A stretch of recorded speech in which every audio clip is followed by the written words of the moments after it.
When people talk about homosexuality, they often ask, is it a choice?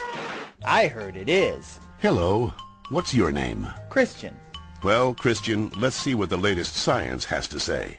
Oh, that. To help us, here are two gay people, George and Martha.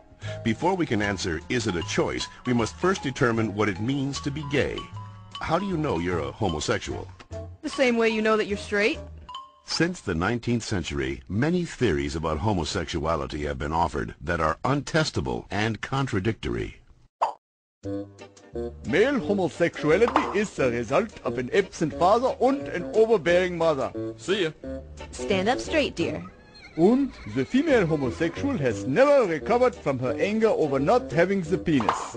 She wishes to avenge her perceived castration by taking another female as her sexual object. You're kidding me, right? Well, I've always been told that homosexuality is unnatural. Is it?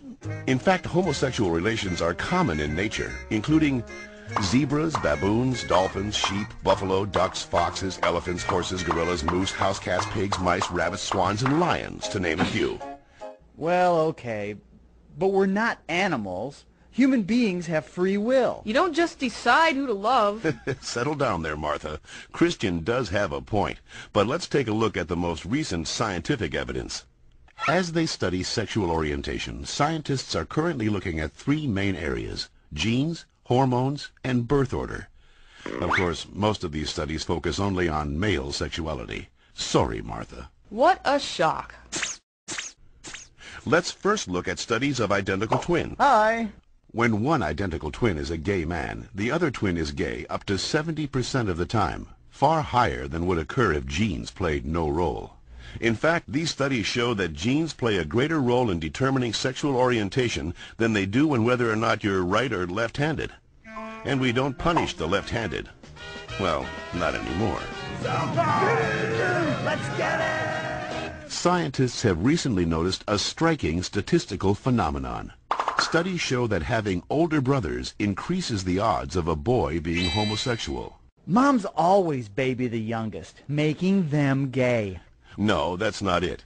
When a woman is pregnant with a boy, scientists are realizing that her female body often sees the male fetus as a foreign object and begins to produce antibodies against it.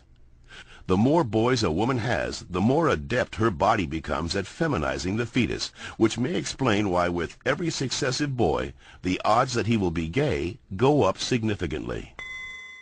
All right, maybe you all accept it, but what about those people who started out gay and say they became straight by discovering God? What about ex-gay ministries?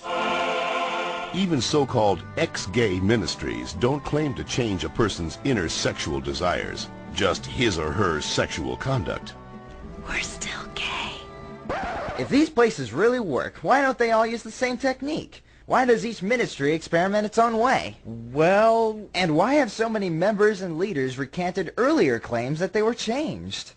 maybe these programs don't work for everyone, but what's the harm? How about the feelings of shame and guilt they instill and reinforce in their victims? Or the money, energy, and time they sap from people who have nothing wrong with them? Says you. Well, in point of fact, not just George says that, Christian. The American Medical Association, the American Psychiatric Association, the American Psychological Association, the American Psychoanalytic Association, the American Academy of Pediatrics, and the National Association of Social Workers have all stated that homosexuality should not be treated as a mental disorder, and that they oppose attempts at reparative or conversion therapy, and that sexual orientation is not a choice and cannot be changed. So that's it. I'm supposed to believe that it's not a choice just because all those doctors and scientists say so? Or you could just ask us. I do know this one girl named Heather who goes back and forth, but she's Shut up. The information in this educational cartoon is based upon studies that can be found in any university library, with the possible exception of the Bob Jones University in South Carolina.